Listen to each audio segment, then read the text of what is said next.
महाभारत समाप्त हो चुका था।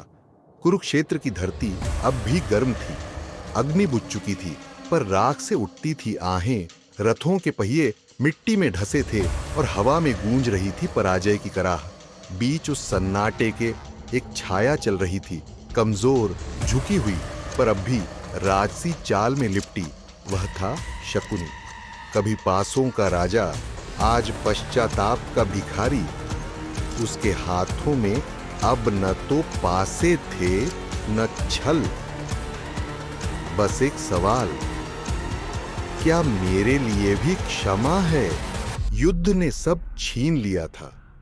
उसके भांजे दुर्योधन का सिर, उसके भाइयों का अस्तित्व और उसके गर्व का आधार। वह जानता था उसके हर दांव के पीछे खून था, हर जीत के पीछे एक श्राप। उसने आकाश की ओर देखा। हे देवता, अगर कहीं करुणा बची है तो मुझे दिखाओ।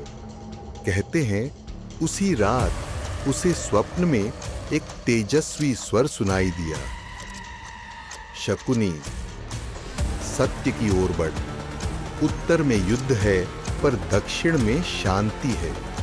और वह चल पड़ा उस दिशा में जहां सूरज तपता नहीं बल्कि ठहर जाता है।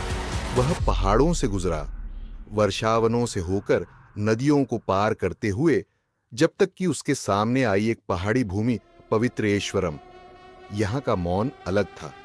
हवा में गंगा नहीं पर भक्ति की नमी थी। ये वही जगह थी जहां कभी कौरवों ने युद्ध से पहले अपने हथियार बांटे थे, और आज वही भूमि शकुनी के प्रायश्चित की भूमि बनने वाली थी। शकुनी ने अपने वस्त्र फाड़ दिए, पासे तोड़कर नदी में फेंक दिए और एक विशाल चट्टान पर बैठ गया। उसने आंखें बंद की और भीतर का शोर पहली बार शांत हुआ। महादेव, मैंने युगों को मोड़ दिया अपनी बुद्धि से, पर खुद के मन को कभी नहीं जीता। अगर आप वास्तव में सर्वमंगल हैं तो मुझे स्वयं से मुक्त कीजिए।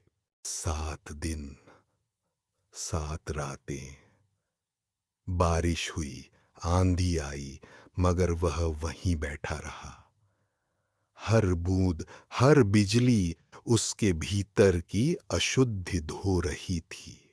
और फिर उस 8वीं रात बिजली चमकी, आकाश फट गया और हवा में गूंजा।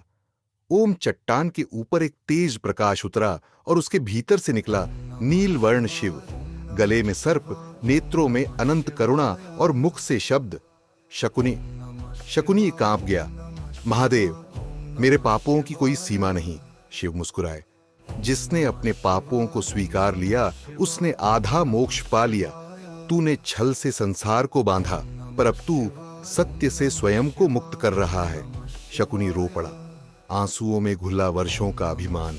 उसकी हथेलियां शिव के चरणों में जुड़ गईं। शिव ने वरदान दिया, तेरी आत्मा मुक्त होगी और जिस धरती पर तू बैठा है वह सदा पवित्र कहलाएगी। कहते हैं उसी क्षण शकुनी का शरीर विलीन हो गया और शेष रह गई वह चट्टान जिस पर आज भी भक्त श्रद्धा से माथा टेकते हैं।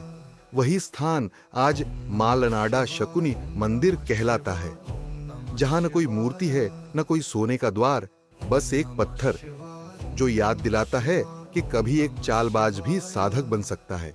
इतिहास शकुनी को खलनायक कहता है, पर शायद वही एक पात्र था जिसने अपने कर्मों की कीमत चुकाई। जब दुनिया उसे नफरत से याद करती है, केरल की एक पहाड़ी पर लोग उसे भक्ति से नमन करते हैं, क्योंकि भगवान शिव के लिए कोई भी आत्मा इतनी अंधकारमय नहीं होती कि उसमें उजाला न जगे।